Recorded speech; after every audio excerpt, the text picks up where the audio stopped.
In this chapter, we'll talk about campaigns and elections, and really it's a process that never shuts down.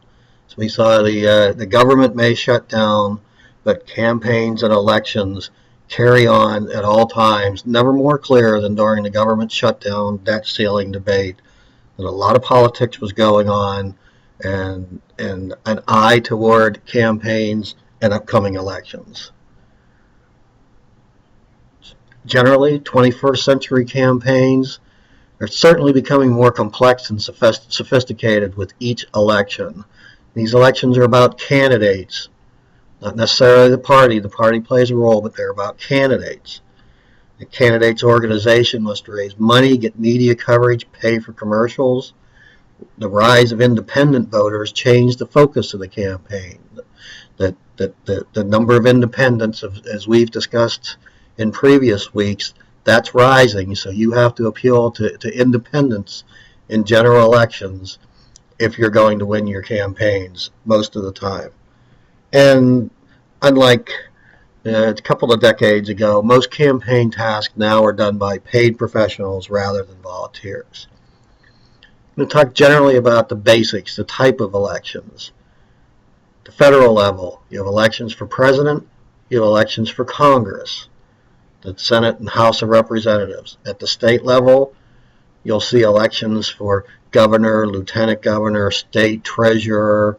In California, we also have the attorney general. We also have the controller, a number of statewide posts that have elections for those positions. And at the local level, the types of elections would be state senate, even though it's a state a seat in a statewide office or a statewide organization.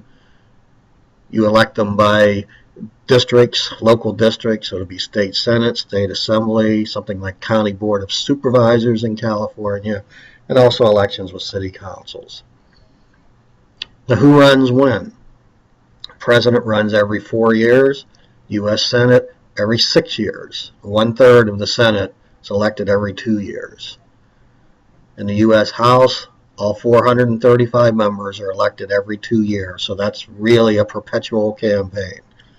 California governor every 4 years, California Senate every 4 years, California Assembly every 2 years. And local varies, but generally they're 4-year terms as well. Let's move on to term limits. The president is limited to 2 4-year terms.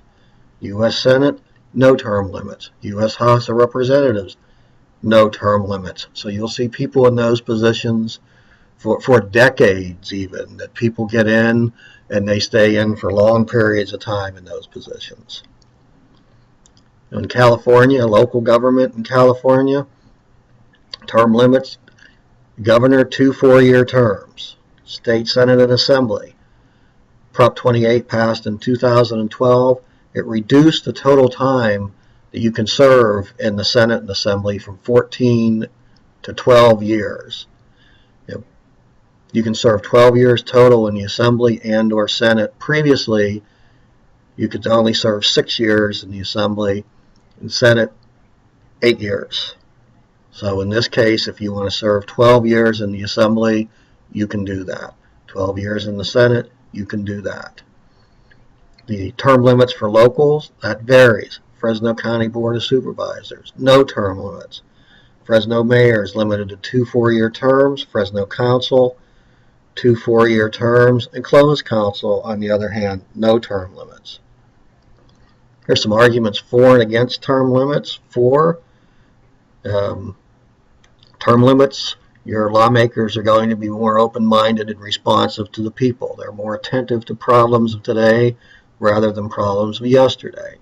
They can bring fresh problem-solving skills to the table, and they can be more technologically advanced, educated, and modernized. Some arguments against: term limits remove good leaders who may deserve to stay in office. There's a learning curve in these positions. It takes a while to learn that job. With term limits, your lawmakers are leaving just as they become knowledgeable and influential. They also become lame duck under term limits, that there's a period of time where everyone knows they're not going to be in office that much longer, so that has an impact. And one of the main arguments you'll hear is there are already term limits in every office, and they're called elections. We're going to do an overview of some major milestones of how campaigns are financed. So obviously, a key issue, we've talked about it a couple of times, money in politics, the role that money plays in politics, and in this case, how do you finance campaigns? Here are some of the major milestones we've seen. Federal Election Campaign Act of 1971, that limited what candidates could spend on their own campaigns. That was later deemed unconstitutional. Required disclosure of all contributions and expenditures over $100. Didn't limit overall spending, but did limit media spending, particularly for television. Further reforms to that act in 1974 and 76 created the Federal Election Commission that's charged with enforcing campaign laws, provided public financing for presidential primaries and the general election. If you're a candidate for president, you accept public funding, you must agree to campaign expenditures to the amount called for in the law. Other reforms required disclosure regarding contributors and expenditures, and limited contributions for individuals, $1,000 per candidate per election, groups limited to $5,000 per candidate per election.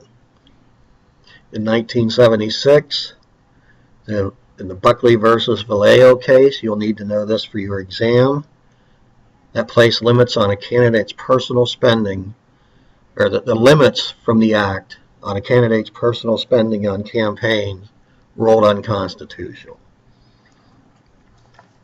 So after that, as the campaign, or after these reforms, we saw a rise in the formation of a new type of group called political action committees. They're corporations, labor unions, interest groups. That to be a federal PAC, you must get donations from at least 50 people and contribute to at least 5 candidates. Give up to $5,000, really seen a large increase in PACs. 1976, there were 1,000. Today, more than 4,500. Another element of interest groups and campaign funds, notice soft money.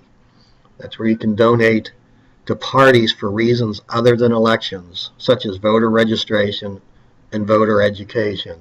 And that's a loophole that plays an important role in politics. Next major milestone, Bipartisan Campaign Reform Act in 2002. It's also known as the McCain-Feingold Act. Banned soft money donations to national parties. Restricted ads for or against certain candidates placed by special interest groups. Increased the maximum individual contribution to $2,000 from $1,000.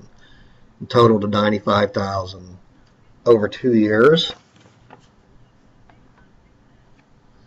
and it allowed soft money to state and local organizations up to $10,000.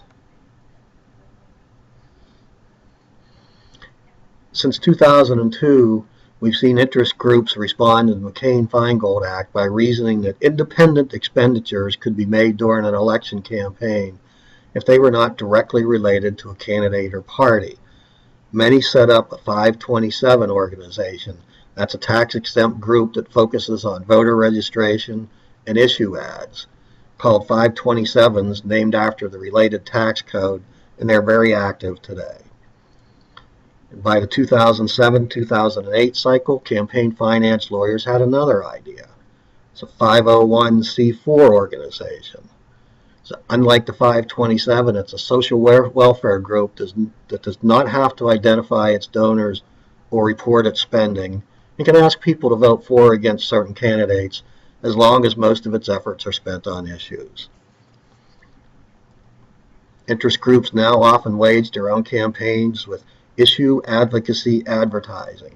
Those are paid messages that support or oppose a candidate's position without mentioning votes or elections.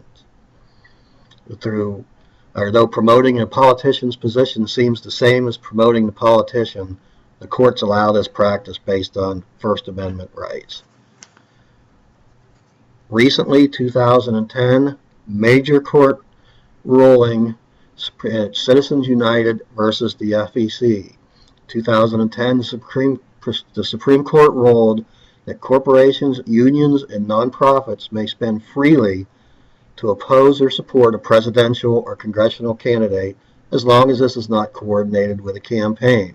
They can spend freely on issue ads. The only thing they can't do is make direct contributions to candidates. This is a controversial ruling, extremely controversial.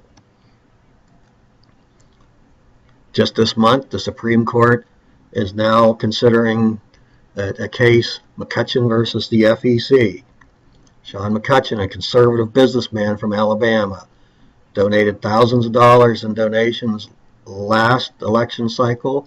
Said he would have donated more if not for the law that says an individual can donate a certain amount each cycle. He believes the law is a violation of the First Amendment. And this is an issue that's going to be taken up by the Supreme Court. You'll be hearing a lot about this in the coming weeks and months.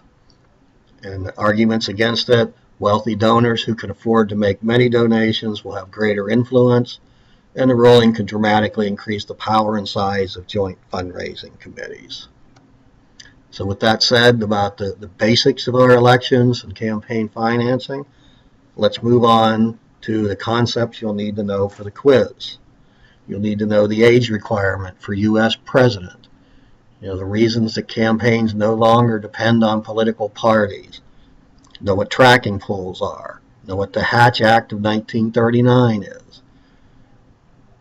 Know what the Buckley versus Valeo ruling is.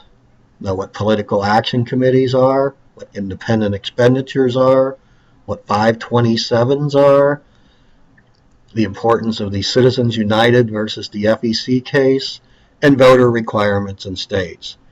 You can find all the answers to these questions in your text, and you also want to review the PowerPoint presentation from the text that you can find under course documents in this chapter. Good luck.